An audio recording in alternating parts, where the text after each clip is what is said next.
A primary of 1/1 indicates that there are no, tandaan natin, ang primary classification, ang inanap niya ay world. Therefore, there is no world. Kasi in primary classification of 1/1, ang ibig sabihin, itong 1 na to ay reflection ito ng tinatawag na constant addition of 1 at the end of the summation. Ibig sabihin, kung 1 lang ang nandyan, wala palang nakitang word na pattern in all the fingers, in all 10 fingers. So that is why 1/1 indicates that there are no word. Take note, board question yan. Yung kanina, yung 32/32, at saka itong 1/1, that is also a board question. Kaya sabi natin, suki sa board examinations ang primary classification.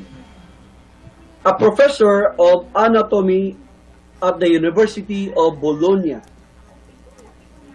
that is pronounced correctly as Bologna in Italy, noted in his treatise ridges, spirals, and loops in fingerprints. A layer of skin was named after him. So ito ang magbigay clue natin.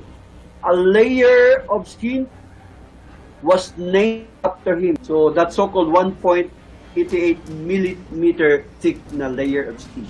Meron ba tayo matawag na Purkinje layer? Wala. Pero ito, naitanong to siya ang tinatawag natin na father of dactyloscopy. Ang board examiner natin ngayon, ha, tandaan nyo, mahilig sa tao. Kaya meron talagang tanong patungkol sa Sir William Herschel. That is also wrong. Si Herschel is a British.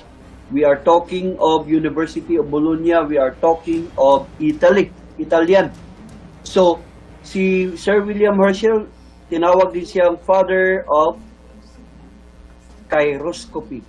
People, I'd like to correct, no, this is not chiroscopy. Wrong ang tinuturo sa mga schools. Sa criminology kasi, we are not concerned with proper pronunciation. That is pronounced correctly as chiroscopy. Chiro, ang ibig sabihin ng chiro, that is the palm.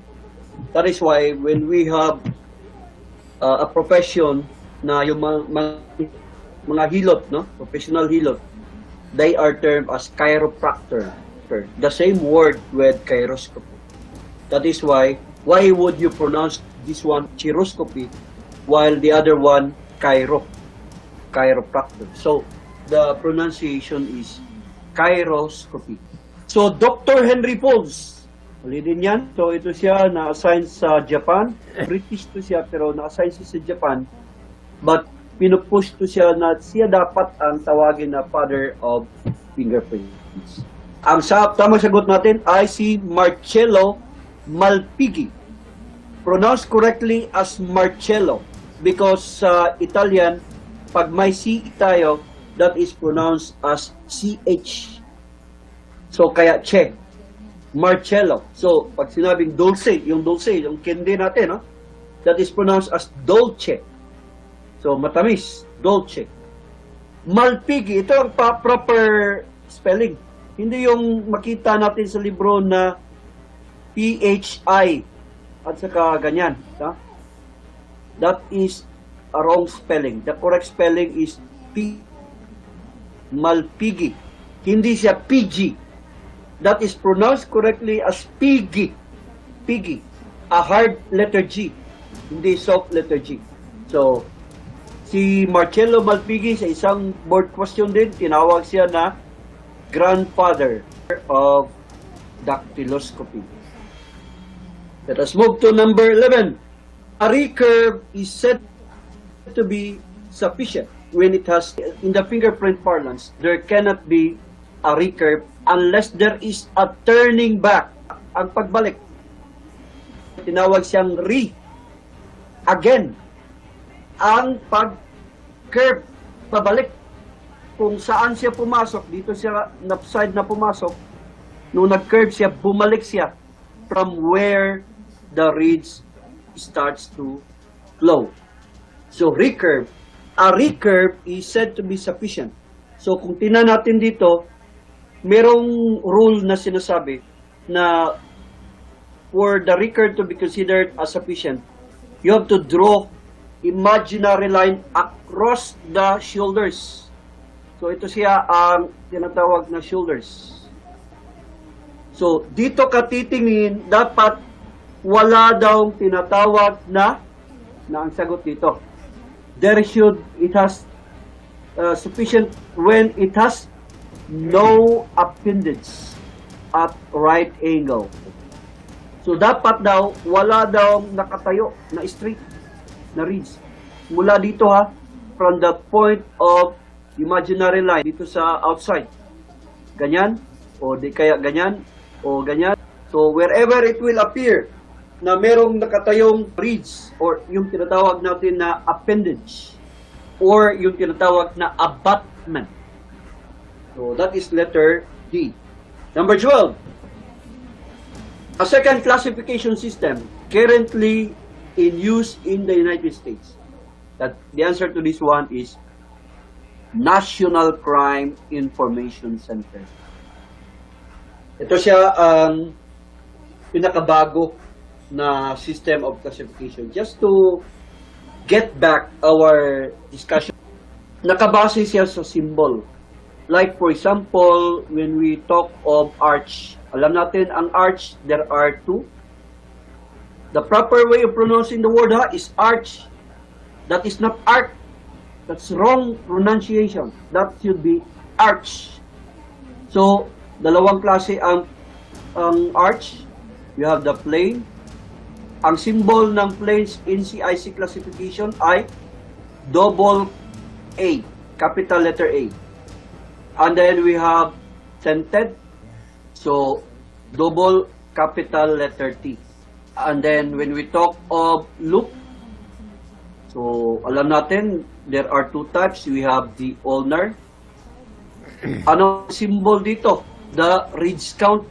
Now, if the ridge count is less than 10, it should be preceded by 0.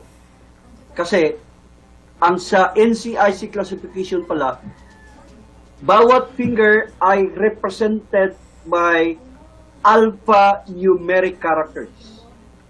And then we have the radial. Sa radial loop, iba siya, ridge count plus 50.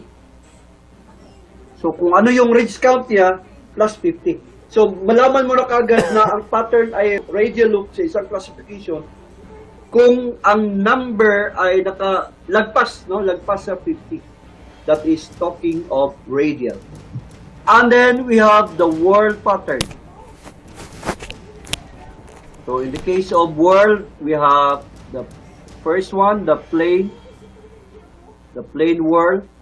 So, ang symbol dito ay capital letter P plus the ridge trace. Kung ano yung ridge trace niya.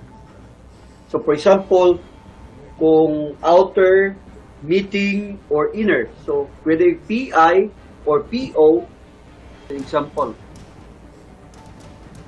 So, pwedeng ang symbol ay PI, pwede din PO, pwede din PM. And then, we have the central packet loop whirl. Capital letter C plus the ridge trace. Kagaya lang din ng plain whirl. And then, we have the double loop. Dito, ang symbol ay small letter D plus the ridge trace. Kagaya lang din ng central packet loop whirl at saka plain whirl. And then, ang pang-apat ay ang accidental. So, ang symbol dito ay capital letter X plus the ridge trace. So, ang full detail dito kung ano ang NCIC classification, tingnan nyo sa video natin. I have discussed this one extensively.